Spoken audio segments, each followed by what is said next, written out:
Tulasizwe, it's almost sort of, it takes your breath away just listening to Pravin Gordhan as he tries to detail various events of what unfolded. Let's start off with his reappointment as Finance Minister and throw forward to those 27 questions which he says leaked to the media on Budget Day, asking the question, who in their right minds would want to destabilize Budget Day? So, Michelle, what appears to be happening here is that Pravin Gordhan is placing National Treasury at the center of the state capture project. So it seems to be a build-up where he basically narrates his experience and having lived through a number of events. Of course, one of those being what came to be known as 9/12, what others in the financial sector call Nenegeddon.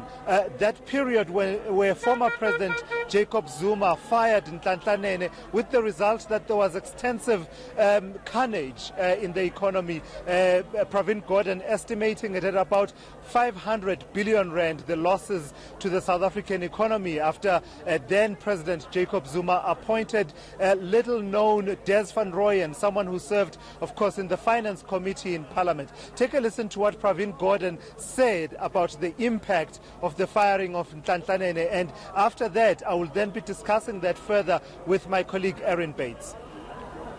I would doubt it. So some of the big events we've had, if you like, is the introduction of gear during President Mandela's term, the Asian financial crisis in 98, 99, which also Minister Manuel and others had to deal with, the departure in 2008 of President Mbeki and his replacement by President Motlanthe would have been another one.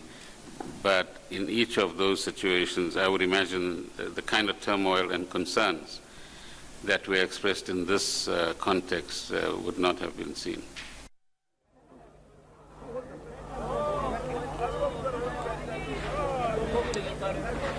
So he was explaining there, Michelle, he was asked whether there are any parallels or any precedent to the kind of turmoil that resulted after that cabinet reshuffle. And he was basically giving context and background and saying, to the best of his knowledge, the events that he counts, such as the introduction of gear and the resignation of former President Thabo Mbeki, come close to comparing. Let's discuss this a bit further. I'm joined by Erin Bates. So, Erin, what seems to be happening is really a build-up to placing Treasury, National Treasury, at the center of the state capture project in as far as Pravin Gordhan is concerned, right? So what was your big takeout here? Towards the end here, we were hearing about the issues to do with the 27 questions that were sent to him on the eve of Budget 2016. This is, of course, after he's been recalled following the response of the markets. Yes, well, what we hear there is the kind of pushback Gordhan was already feeling then, just before he delivered the budget speech. And also what we've heard is the stakes that were at play. So he was asked by Advocate Pretorius, for example, could these 27 questions not have just been part of a legitimate investigation into what happened with the high-risk investigative unit at SARS? And Gordhan cited a curt remark that Bill Clinton once gave, which was in a different question, but was, it's the economy, stupid. And he said similarly, you might say it's the politics, stupid. Look at the context of what was happening at the time, the kind of pushback Gordhan says he was experiencing. And I think what's so important to us in terms of what we heard from him when we heard about Nenegate, we heard about the employment of Des Van Rooyen into that position, is he highlighted what it was going to cost, and in fact did cost, the ordinary South Africans, people who were on the ground, who were ordinary people working and perhaps buying and consuming goods, if not investing a little bit of their pension money into different investment programs. What did playing with the rand, playing with the South African economy mean for ordinary South Africans? And astoundingly, just before the break, Tulas, he said that there was evidence before Parliament from a whistleblower that Eric Wood of Trillion Capital, which is a company linked to the Guptas and other Gupta-linked individuals, may have played the almost disaster of the rand versus the dollar for financial special benefit. So basically, on this allegation of the whistleblower gambling with the South African economy and the lives of millions of ordinary South African people on his allegation to make a profit. Yeah, in fact, we will discuss that in just a moment. I mean, if there's been criticism that the explosive material has not been forthcoming from Pravin Gordhan's testimony, well, certainly the allegation that, people associated with Trillion Capital, particularly Eric Wood, were given prior warning that there would be this turmoil that might result from a cabinet reshuffle, and they may have profited from it, certainly does count as being explosive. But before we get there, let's talk a bit about what he's been saying about the context for all of this. It's what he says was appeared to be a systematic attack on national treasury, spawned and also exemplified by the removal of Nhlanhla. You'll remember at the time, Michelle, that the explanation from then President Jacob Zuma was that he had a particular role for Nhlanhla that he wanted him to play, which was to be the leader of the BRICS Bank in Southern Africa. Well, Pravin Gordhan weighing in today and basically saying that that was a lie. Take a listen. The reason given for Mr. Nene's dismissal, which he would have covered in his evidence, that he was going to be assigned to a BRICS job. There was no such job. I was one of the initiators of the BRICS Bank concept and the institution. So there was absolutely not a job which is commensurate with what someone like Mr. Nene has to actually offer.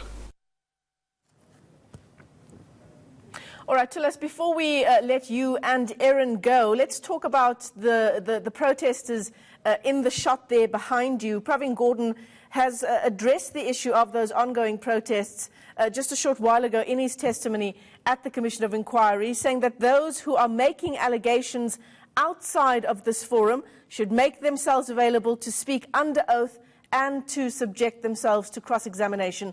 What are you hearing from those protesters there outside? Well, the message is simple from the protesters who are gathered out here. I mean, basically they are saying Pravin Gordhan must step down. The allegation being made by the EFF and its supporters that actually he is the chief enabler of state capture. And you will have heard that allegation that was made, particularly by the EFF Deputy President Floyd Shivambu yesterday, that basically Pravin Gordhan played a key role in then, the president of the ANC, Jacob Zuma, laying his hands, and his legal team laying their hands on the so-called spy tapes, which, if you think about the sequence of events, that triggered the representations that were then made to the NPA that led to the dropping of those charges against Jacob Zuma, and the EFF saying that Pravin Gordhan facilitated the access of the Zuma legal team to those spy tapes in exchange for him to be appointed as finance minister. But he did have a response, did Pravin Gordhan, didn't he, Aaron, particularly around the issue of whether or not he has made any deals for him to be given a particular job? Yes, in fact, he did. You're quite right. I'm glad we've all... I have a feeling you're talking about different things. We might have.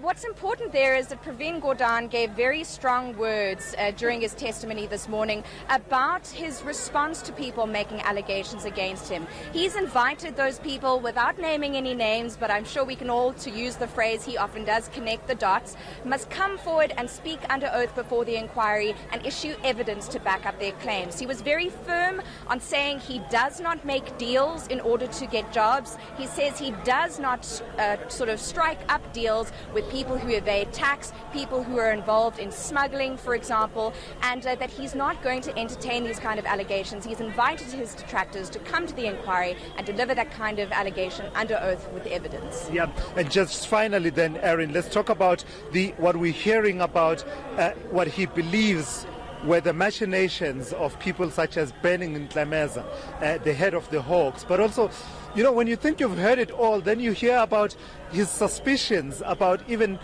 his own cabinet colleagues, that media briefing being addressed by then Minister of Police Nkosinathi Nhleko and then Minister of State Security David Mahlobo, and their demeanor and how they were not sharing this information with him but communicating it to the public. Yes, and there, in fact, the chairperson of the inquiry, Deputy Chief Justice Raymond Zondo, asking, had the three ministers had any conversations about this list of 27 questions before that press conference, just on the back of the budget speech of 2016, in which Gordhan was at pains to try and provide stability for the economy, which provides the underpinning for the lives of all South Africans. And he said no, there hadn't been any engagement on that front. And he's, in fact, offered links to various YouTube videos on the demeanor of those two ministers. Zondo also asking what was Mahlobo doing at that press conference, if it was really the domain of the police ministry. And there Gordhan sort of raised his head, gave a wry smile and said, well, that's a very good question. Describing him as being as cool as a cucumber, David Mahlobo, that is. Thank you so much, Erin. And there is a possibility, Michelle, that we actually could be viewing those clips after the break. Pravin Gordhan sort of saying that he's downloaded those links, and basically, if it's possible, he would like the inquiry to have a look at those. So that's where we are at this particular moment, traversing this journey that he says after he was reappointed following 9/12, December 2012 reshuffle, the removal of Nhlanhla. He says he got a sense that there was now this new strategy, which is described as a securocratic approach that sought to force him to resign by basically instigating what is described as harassment by the security agencies, such as the Hawks, and then the roles that he says were then played by his cabinet colleagues at that particular point. The pressure continues. It's been raining a bit outside the State Capture Commission of Inquiry, but these supporters of the EFF have remained here to drive their message that actually they want Pravin Gordhan gone, dubbing him the chief enabler of state capture. Well, Tilasizwe, Erin Bates, it's been a chock-full morning of testimony there at the State Capture Inquiry, and I'm sure once the lunch break is over and we resume at 2 o'clock, the rest of the afternoon will be no different. My colleagues, ENCA anchor Tilasizwe Simelane and Erin Bates, both tracking that story for us.